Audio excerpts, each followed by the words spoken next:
Hi Chaitan గారు. Hello madam. జీలకర్రతో weight loss అవ్వచ్చా? ఇది సాధ్యమేనా? ఎవరైనా ఒక్క జీలకర్రతో వెయిట్ లాస్ అవుతారా? ఎందుకు ఇట్లా మోసం చేస్తారు అని అడిగే వాళ్ళకి మీరు చెప్పే సమాధానం. నేను జీలకర్ర తోటి వెయిట్ లాస్ అవుతుంది అని చెప్తా. మోసం అనేసి చెప్పేటోళ్ళు 100 మంది ఉంటారు.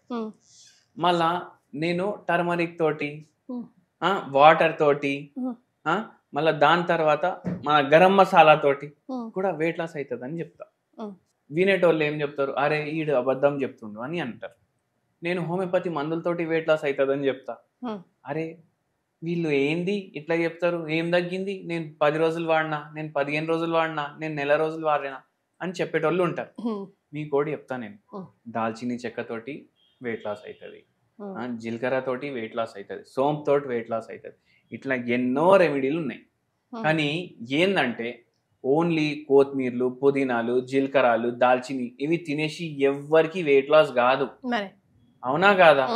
నేను ఎక్సర్సైజ్ చేయ, జంక్ ఫుడ్ తింటా, నాకు వారానికి 5 సార్లు బిర్యానీ కావాలి, 3 సార్లు పిజ్జా కావాలి, 2 సార్లు బర్గర్ కావాలి, 5 సార్లు మైసూర్ బజ్జీ కావాలి. ఇట్లా ఉంటే ఎవ్వరికి వెయిట్ లాస్ కాదు. మళ్ళా నాకు నడవడానికి టైమే ఉండదు అని చెప్పేటోళ్ళు కూడా ఉంటారు. అరే నాకు ఎంత పని, నాకు చెమటలు వస్తే అది తుడుచుకోవడానికి కూడా టైం లేదు అని చెప్పేటోళ్ళు కూడా ఉంటారు. మళ్ళీ వాళ్ళకు వెయిట్ లాస్ ఎట్లా అవుతుంది? ఓన్లీ జీలకర్ర తాగి మీరు చెప్పండి. ఇప్పుడు బండి ఉంది, దాంట్లో పెట్రోల్ నింపేసి పెట్టినాము, బండి నడుస్తేనే ఆ పెట్రోల్ కాలుతుంది కదా, అవునా కాదా? బండి నడవకపోతే ఆ పెట్రోల్ ఖతం అవ్వాలంటే ఎట్లా ఖతం అవుతుంది? కాదు, పెట్రోల్ పైప్ కిందికి వెళ్ళి తీస్తే ఫ్లో అయిపోతుంది అని చెప్పేటోళ్ళు ఉంటారు. కానీ బండి నడవకపోతే పెట్రోల్ మీరు అట్లా ఖతం చేస్తే దాని అర్థం ఏంది? ఏదో మీరు ప్రొసీజర్ చేయించుకున్నారు, లైపోసక్షన్ చేయించుకున్నారు, ఇట్లా చేసి మీరు వెయిట్ తగ్గించుకుంటారు. మళ్ళీ దానికి ఏదో ఎఫెక్ట్ అవుతుంది కదా. మీరు గూగుల్ చేసి చూసుకోండి, మన ఫేమస్ ఒక సినిమా యాక్టర్ కి చాలా ప్రాబ్లం అయింది లైపోసక్షన్ చేయించుకొని. ఏదన్నా చేస్తే వితౌట్ సైడ్ ఎఫెక్ట్ చేసుకోవాలనుకోండి, మీరు హోమియోపతి మందులు వాడుతూ నేను చెప్పిన సింపుల్ టిప్స్ ఫాలో చేయండి. మరి ఇప్పుడు జీలకర్రతో ఏం చేయాలంటారు? ఏం చేయాలి నేను చెప్తా. ఇప్పుడు మీరు ఏం చేయాలంటే షాయి జీరా ఉంటుంది. షాయి జీరా అంటే కూడా ఒక టైప్ ఆఫ్ జీలకర్ర. అది మీరు అది 2 చెంచాలు తీసుకోవాలి, 1 చెంచా సోంపు తీసుకోవాలి. ఇవి 2 మీరు బాయిల్ చేయాలి. 2 బాయిల్ చేస్తే ఇది జీరా టీ లాగా రెడీ అవుతుంది. జీరా ప్లస్ సోంపు టీ కూడా చెప్పొచ్చు, ఓన్లీ జీరా వేసుకున్నారు అనుకోండి జీరా టీ అనేసి కూడా చెప్తారు. ఇది ఫిల్టర్ చేసుకోండి. ఇది డైలీ ఈవినింగ్ మీరు తాగండి. 5:30, 6 o'clock తాగినరు అనుకోండి, దాని అరగంట తర్వాత మీరు డిన్నర్ చేసుకోవాలి. ఇది ఏం చేస్తుంది? మన గట్ హెల్త్ కి మంచిగా చేస్తుంది. మళ్ళీ దాని తర్వాత మెటబాలిజం పెంచుతుంది మన బాడీలో. మళ్ళీ దాని తర్వాత ఇన్ఫ్లమేషన్ తగ్గిస్తుంది, అందుకే వెయిట్ తగ్గుతుంది. ఇప్పుడు థైరాయిడ్ కూడా ఉంది అనుకోండి, థైరాయిడ్ లేదు, బీపీ లేదు, షుగర్ లేదు, జీలకర్ర 2 చెంచాలు మీరు వాటర్ లో బాయిల్ చేసి అది చానాయించుకొని తాగితే మనకు వెయిట్ తగ్గుతుంది అంటున్నాను. థైరాయిడ్ కూడా ఉందనుకోండి, దీంట్లో 1 చెంచా సోంపు కూడా యాడ్ చేయండి. జరా ఎఫెక్ట్ ఇంకా మంచిగా ఉంటది. డైలీ ఈవినింగ్ తీసుకోండి. మళ్ళీ ఇది తీసుకున్నాక ఒక హాఫ్ అన్ అవర్ తర్వాత డిన్నర్ తినేసేయండి. ఇంకోటి గుర్తు పెట్టుకోండి, ప్రతి వీడియోలో చెప్తాను నేను, మీకు ఎంత తినాలనిపిస్తే దానికి సగం తినండి, ఏం తినాలనిపిస్తే అది తినండి. ఏం తినాలనిపిస్తే అది తినండి, ఎంత తినాలనిపిస్తే అందులో హాఫ్ తినండి, సగం. దీని అర్థం ఏంది? రోజు బిర్యానీ అంటే నడవదు, ఇంట్లోనే వండుకోండి. ఇంట్లో శుభ్రంగా హైజీనిక్ గా తక్కువ నూనె వేసుకొని వండుకొని తినండి. ఫ్రైడ్ ఫుడ్లు ఎక్కువ ప్రిఫర్ చేయకండి. గులాబ్ జామ్ తినాలనిపిస్తే సగమే తినండి. నాకు 5 తినాలనిపిస్తుంది, 2.5 తింటా, 10 తినాలనిపిస్తుంది, 5 తింటా అని కాదు.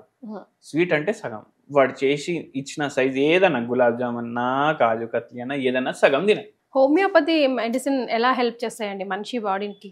ఇప్పుడు ఒక పేషెంట్ కి 140 kgs ఉండే మేడం, ఆ పేషెంట్ కి థైరాయిడ్ ఉంది, షుగర్ ఉంది, బీపీ ఉంది, అన్నీ ఉన్నాయి. ఆ పేషెంట్ కి హోమియోపతి మందులు మేము ఇసుకుంటా, ఆ పేషెంట్ కి సేమ్ హోమ్ రెమెడీ కూడా చెప్పినాము. ఆయనకు 2 ఏండ్లు అడ్డది, కానీ ఆయన 60 కిలోలు తగ్గిండ్రు. 60 kgs తగ్గిండ్రా అవుట్ ఆఫ్ 140. My god. కానీ ఆ పేషెంట్ డెడికేషన్ కి మెచ్చుకోవాలి. నేను సగం తినమంటే ఆయన తినే దాంట్లో కూడా మళ్ళీ సగం చేసిండు ఆయన.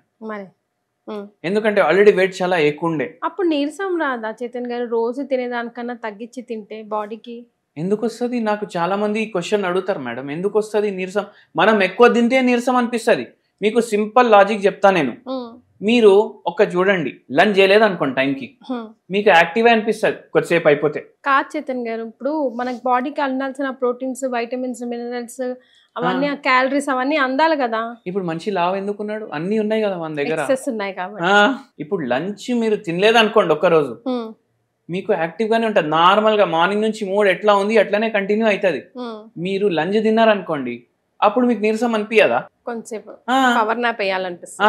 అరే మంచిగా పడుకోవాలి, ఏసీ మంచిగా 21, 22 మీద ఉంది, కప్పుకొని మంచిగా పడుకోవాలని అనిపిస్తుంది. కానీ అదే రోజు మీరు స్కిప్ చేసి చూడండి, మీరు ఇంకా లంచ్ లేదంటే ఇవాళ స్కిప్ చేసి చూడండి మీరు ఎంత యాక్టివ్ గా అనిపిస్తుంది అనేసి. అయితే ఏంటంటే మన బాడీలో అన్నీ ఉన్నాయి, అది ఇప్పుడు బర్న్ అవ్వాలనేసి మనం ఏం చేస్తున్నాం, తక్కువ తింటున్నాం. మరి మళ్ళీ ఎంత బర్న్ చేసుకోవాలో అంత బర్న్ చేసుకున్న తర్వాత మీరు కొద్దిగా పెంచండి క్వాంటిటీ.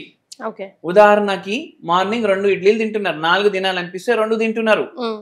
ఇప్పుడు 2 తిన్నాక మీకు ఎంత వెయిట్ లాస్ చేసుకోవాలంత చేసుకున్నారు అనుకోండి, 2.5 ఇడ్లీలు తిని చూడండి స్టాగ్నెంట్ గా ఉంటుందా లేదా. రైట్, స్టాగ్నెంట్ గా ఉంటే అది కంటిన్యూ చేయండి అట్లా. సో వెయిట్ లాస్ కి కూడా హోమియోపతి చాలా హెల్ప్ఫుల్, చాలా హెల్ప్ చేస్తుంది. ఈ పేషెంట్ కి వెయిట్ లాస్ కూడా అయింది, థైరాయిడ్ కూడా తగ్గింది, షుగర్ కూడా తగ్గింది, వెయిట్ కూడా తగ్గింది. ఇది మిత్ కాదా? వెయిట్ తగ్గితే అన్ని రోగాలు ఆటోమేటిక్ గా కంట్రోల్లోకి వస్తాయి? మిత్ కాదు, అది ఫ్యాక్ట్. అది ఎందుకంటే వెయిట్ తగ్గితే షుగర్ కంట్రోల్లో వస్తుంది, బీపీ కంట్రోల్లో వస్తుంది. 100% అది మిత్ కాదంటారు అయితే. కాదు. Right, thank you so much అండి. థ్యాంక్ యూ అండి.